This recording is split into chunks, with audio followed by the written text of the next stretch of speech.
Tech stocks weighing on Wall Street for a second straight day. Got the S&P 500 and NASDAQ down, I guess, 4 of the last 5 sessions if you include today. Well, let's zoom in on the markets. We're joined by Quinn Tatro. He's CIO at Jewel Financial, and he joins us via Skype from Lexington, Kentucky. Well, Quinn, yesterday was Facebook and Twitter that dragged the NASDAQ lower. Why still the sour mood from investors on those stocks, that sector today? Well, I think it has to do with the common idea that a lot of these companies are now after the Twitter's Jack's congressional hearing, that we're going to see a tremendous amount of capital towards increased security, which is obviously going to weigh on net income and profitability for these companies, and that's having investors readjust their valuation models. Not to mention these stocks, in many common valuation world, basic tenets they're already trading at levels that seem to be a little bit unsustainable. So I think it's a little bit of maybe cold water on a party, but the market is constructive here. In fact, yes, the technology space is selling off, but there are many groups underneath the surface that we're watching that we are encouraged by today's action. So if you're overweight tech, it's been an ugly few days, but if you're diversified in some of the other areas, it's been okay. Constructive in what way? What sector?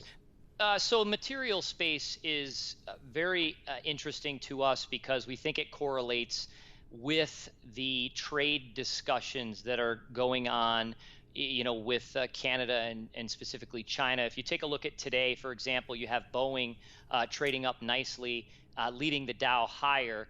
That's indicative of investor confidence surrounding some potential resolution. So while you have a lot of negativity going on in the tech space, we have some positives going on in sectors that quite honestly have been very concerning to me as a capital allocator and an investor, because if those groups don't start to see some love, I feel that will spread across the market and we'll see much greater selling in the months to come. But today, I'm encouraged by some of the action that I see in the material space and the commodity sector. All right, Quinn, you talked about yourself as a capital allocator.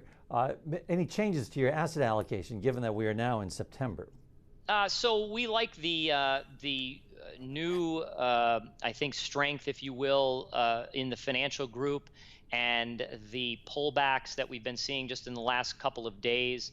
That's allowing us to re-enter. We had unfortunately gotten stopped out of some positions in some of the large cap banking stocks, and in most of our accounts, that's allowing us to redeploy capital. I really like the industrial space as well, again, along the same theme as the materials, and we're putting some money to work, some money that's been on the sidelines into some of the industrials, just using the index ETFs to keep it simple and diversified. But I like the industrial action here as well. And the reasoning for you're liking the industrial action, are you betting that the trade dispute will reach a resolution? Yeah, so there's been a real bifurcated market, as you know. Tech and healthcare has been leading higher and really carrying the broad indices up, but there's a lot of groups that have not been performing as well. Energy, financials have been underperforming, industrials, materials, et cetera. And so we feel that if the market is going to continue to move higher, those other groups have to participate. And so again, the strength that we've seen in the last couple of days in the industrials, in some of the materials space, looking at the bounce that we're seeing, even it's just a few days, but the bounce in copper gives us some confidence that investors are starting to once again look at these areas. And so we've been underweight these areas for quite some time, and now we're looking at redeploying and in fact taking some positions in those areas today. All right. And so what are you doing with your cash then? Starting to redeploy that, and you had some on the side, right?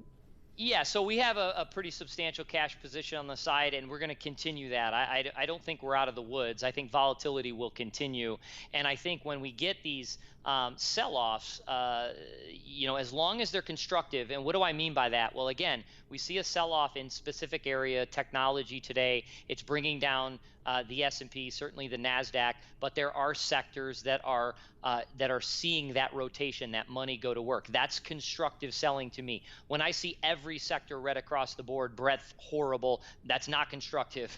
I would not be putting money to work in a day like that. A day like today, I see positives along with some negatives, and so I'm putting some capital to work. Cash that's idle is just sitting as cash. We have a decent cash position, but for the first time in a long time, we're getting compensated in money market funds or in one-year treasuries that are yielding 2.5%. So that's a nice change and a refreshing change as well. So you see opportunities, you do see opportunities right now, but overall, how would you describe your characterization or your approach to the market?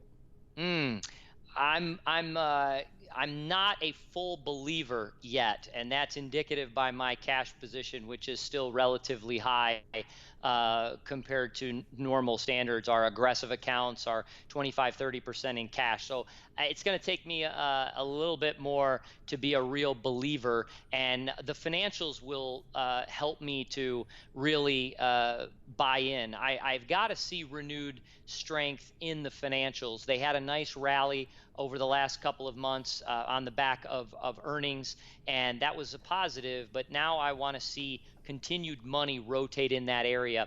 Obviously, I would like to see trade tensions resolved between the United States and Canada and China as well, and I don't think we're going to be out of the woods until we see that happen, and then there'll be some opportunities to be had for sure. All right, so according to Quint, the sector to keep your eye on, financials, to see if we're going to get this market to continue its bull run.